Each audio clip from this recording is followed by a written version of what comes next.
Namaste friends, welcome to my channel Biology Bite and today we are going to make an awesome plan जिससे आप test के पहले सब कुछ जल्दी से पढ़ पाएं using these 4 scientific steps. Alright friends, तो आज हम लोग मिलेंगे एक बहुत ही स्पेशल पर्सन से. Hello. फ्रेंड्स, क्या आपको पता है कि ये कौन है?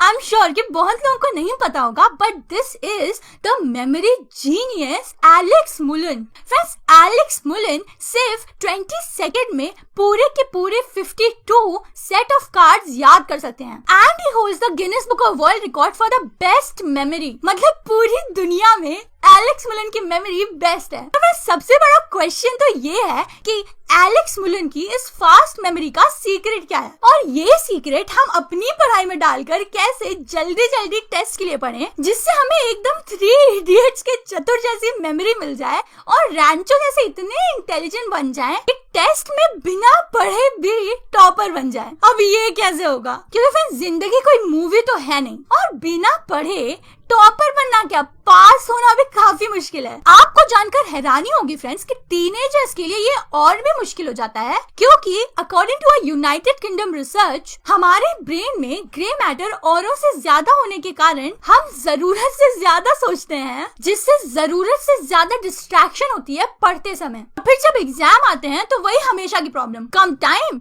ज्यादा चैप्टर, बड़े चैप्टर्स, डर के मारे हालत खराब. और फ्रेंड्स, पढ़ाई में डर बहुत बुरी चीज होती है. मतलब कुछ लोग तो इतना ज्यादा डर जाते हैं कि चीटिंग भी कर लेते हैं, मतलब अच्छे से अच्छे स्टूडेंट्स भी. फ्रेंड्स, आपको यकीन नहीं होगा इस बात पर आईआईटी बॉम्बे के 50% से भी ज्यादा यानी कि आधे से भी ज्यादा स्टूडेंट्स ने ये बात मानी है कि उन्होंने टेस्ट में एटलीस्ट एक बार तो चीट किया ही है. मतलब इन लोगों के लिए स्टडिंग स्टड डाइंग बन चुकी है. फ्रेंड्स, आपको घबराने की जरूरत नहीं है क्योंकि अगर आप आज के इस वीडियो के ये 4 स्टेप्स इसी ऑर्डर में अच्छे से मेहनत से फॉलो कर लेते हैं, आप डेफिनेटली एक सिस्टमैटिक तरीके से टेस्ट के लिए जल्दी जल्दी पढ़ पाएंगे और आपके लिए स्टडिंग कभी स्टड डाइंग नहीं बनेगी. आई एम श्योर फ्रेंड्स, इस वीडियो के एंड तक ना आपको खुद ब खुद एकदम पढ़ने का मन करेगा क्योंकि आज के स्टेप्स ही कुछ ऐसे हैं. So step number 1, best beginning, जो कि है किसी भी टेस्ट के लिए अच्छे से पढ़ने का first step. Step number 2, Feynman technique, which is the best method to remember and understand things. Step number 3, mind mapping, ताकि आपने जो भी पढ़ा है ना फ्रेंड्स वो एकदम अच्छे से आपके माइंड में बैठ जाए. और जो प्रॉब्लम होती है ना कि पहले हम लोग एक फर्स्ट चैप्टर पढ़ लेते हैं, उसके बाद जब हम लोग नेक्स्ट चैप्टर में जाते हैं तो ऐसा लगता है कि हमने जो भी फर्स्ट चैप्टर में पढ़ा था वो हम सब कुछ भूल चुके हैं. ताकि ये भूलने वाली प्रॉब्लम ना हो. और हमेशा की तरह फ्रेंड्स, एंड में step number 4 and the most important step, reverse recall, जो मुझे बहुत ही रिसर्च के बाद मिला है friends, and it is the best method of revision. तो चलिए फ्रेंड्स, टेस्ट के लिए पढ़ाई स्टार्ट करते हैं ताकि चतुर भी हमारे सामने फेल हो जाए. तो बिना समय गवाए let's get started. Step number 1, best beginning. Okay friends, तो एग्जाम के लिए जैसे ही हम लोग पढ़ने बैठते हैं वैसे ही टेंशन आनी शुरू हो जाती है. हम सोचते हैं यार इतना बड़ा चैप्टर इतने कम टाइम में कैसे होगा, कहीं मैं फेल ही ना हो जाऊं. मतलब सबसे खराब से खराब बातें आती है हमारे दिल में. पर फ्रेंड्स, आप अकेले ऐसे स्टूडेंट नहीं है जो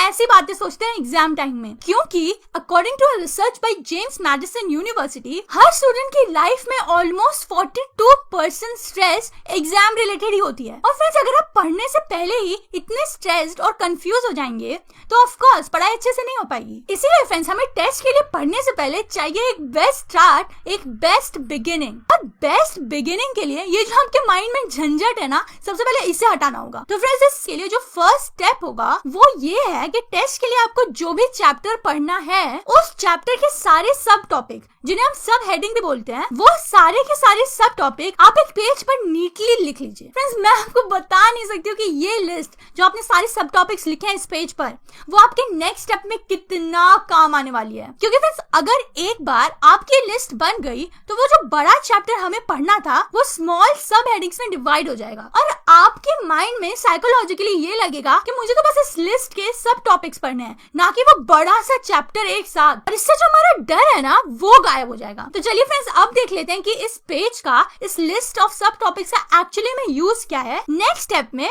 so step number 2, Feynman technique. Okay friends, तो स्टेप नंबर 1 में हमने जो सब टॉपिक्स की लिस्ट बनाई थी, उस लिस्ट पर हम अप्लाई करेंगे Feynman technique, invented by Nobel Prize winner scientist Richard Feynman. Friends, ये मेथड बेस्ट है अगर आपको कोई भी चीज लॉन्ग टर्म के लिए याद करनी है। तो फ्रेंड्स, इसके लिए ना सबसे पहले आप उस लिस्ट को लीजिए of all the sub topics और उस लिस्ट की फर्स्ट सब टॉपिक पे जाइए, उस लिस्ट की फर्स्ट हेडिंग पे जाइए और बुक में जो भी उस सब टॉपिक के बारे में दिया हुआ है ना, वो सब अच्छे से एक बार रीड कर लीजिए, याद कर लीजिए बोल बोल कर। एक बार याद हो गया तो अब हम लोग आ जाएंगे हमारे इंटरेस्टिंग पार्ट पर। उसी पेज पे ना फ्रेंड्स, आप उस सब हेडिंग के सामने 3 एरो बनाइए। फर्स्ट एरो पे आएगा व्हाट, सेकंड एरो पे व्हाई और थर्ड एरो पे हाउ। और बिना देखे ये तीनों क्वेश्चन आप शॉर्ट में आंसर करके उसके सामने लिख दीजिए। व्हाट, कि उस पैराग्राफ में क्या बताया जा रहा है। व्हाई, जो प्रोसेस एक्सप्लेन किया जा रहा है वो क्यों हो रहा है। एंड हाउ, वो प्रोसेस कैसे हो रहा है। फ्रेंड्स, ये तीनों क्वेश्चन आपको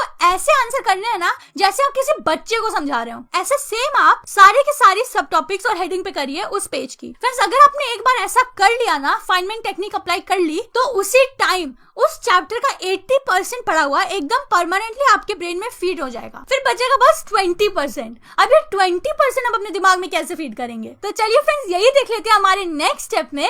step number 3, mind mapping. Okay friends, तो अगर आपको कोई चैप्टर एक बार पढ़ने के बाद पूरी तरीके से अपने माइंड में बिठाना है, तो माइंड मैपिंग उसके लिए बेस्ट स्टेप रहता है। बिकॉज फ्रेंड्स, क्या आपके साथ कभी ऐसा हुआ है कि आपने किसी टेस्ट के लिए एक चैप्टर अच्छे से पढ़ा हो, फिर आप जब नेक्स्ट चैप्टर पढ़ने गए हो तो ऐसा मन में लगता है कि अरे यार, जो मैंने फर्स्ट चैप्टर में पढ़ा था कहीं वो मैं भूल तो नहीं गई। तो फ्रेंड्स, जो ये भूलने वाली प्रॉब्लम रहती है एक बार कोई चैप्टर पढ़ के जब हम नेक्स्ट चैप्टर पे जाते हैं, ये माइंड मैपिंग से एकदम सॉल्व हो जाएगी। तो माइंड मैप बनाने के लिए सबसे पहले तो आप एक पेज ले लीजिए। उस पेज के एकदम सेंटर में आप चैप्टर का नाम लिखिए। मान लीजिए अगर आप बायोलॉजी में सेल चैप्टर पढ़ रहे हैं तो पेज के एकदम बीचों बीच आप लिख दीजिए सेल। उसके बाद फ्रेंड्स, जितने भी हम लोग ने सब टॉपिक जो हमने फर्स्ट स्टेप में लिखे थे, वो सारे सब टॉपिक्स हम लोग जो चैप्टर का नाम है उससे एक एरो से अटैच करेंगे। तो चैप्टर का नाम आ जाएगा पेज के बीच में और उससे एरो से अटैच होंगे सारे के सारे सब टॉपिक्स यानी कि सब हेडिंग्स। अब फाइनल स्टेप और मोस्ट डिफिकल्ट स्टेप में आपको क्या करना है कि जितने भी सब हेडिंग्स है ना, जो कि हम लोग ने फाइनमेंट टेक्निक से व्हाट, हाउ और व्हाई करके याद किए थे, वो सारे व्हाट, हाउ और व्हाई के जो आंसर हैं,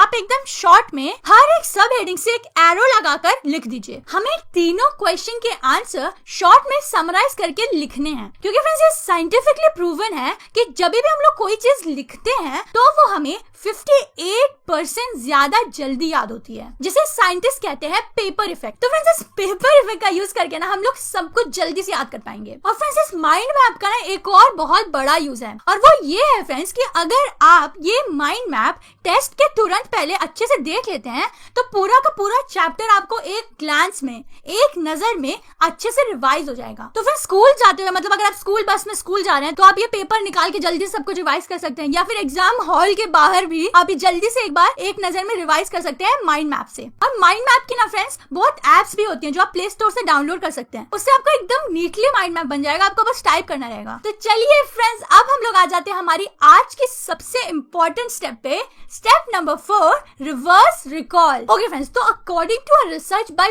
पॉल वेबर, हम किसी भी चीज को जब उल्टे ऑर्डर में, रिवर्स ऑर्डर में याद करते हैं तो वो हमें ज्यादा देर तक याद रहती है और ज्यादा अच्छे से रिवाइज हो। तो फ्रेंड्स, लास्ट में आप पढ़ने के बाद ये करिए ना कि हमने जो भी फाइनमेंट टेक्निक से याद किया था, वो सारे सब टॉपिक्स के व्हाट, हाउ एंड व्हाई हम लोग एक रिवर्स ऑर्डर में वापस बिना देखे बोलने की कोशिश करेंगे। सबसे पहले हम लोग बोलने की कोशिश करेंगे लास्ट वाले सब टॉपिक्स, और लास्ट से हम लोग जाएंगे फर्स्ट तक और बिना देखे बोलेंगे तीनों क्वेश्चन के answers what, why and how पूरा एक बार, ताकि अच्छे से हम लोग को रिवाइज हो जाए कि हमने क्या क्या पढ़ा था। तो टेस्ट प्रिपरेशन का लास्ट स्टेप हो जाएगा हमारा रिवर्स रिकॉल। ऑलराइट फ्रेंड्स, तो आज का हमारा कोट ऑफ द डे है, hard work beats talent when talent does not work hard. Hard work beats talent when talent does not work hard. Friends, मैं एक क्वेश्चन आंसर वीडियो करने वाली हूँ, मतलब Q&A टाइप का, जिसमें हम लोग सारे क्वेश्चन के डिस्कशन कर लेंगे साथ में। तो उसके लिए ना फ्रेंड्स, आपके जितने भी क्वेश्चन है, या फिर आपको कोई अपनी एक्सपीरियंस बताना है,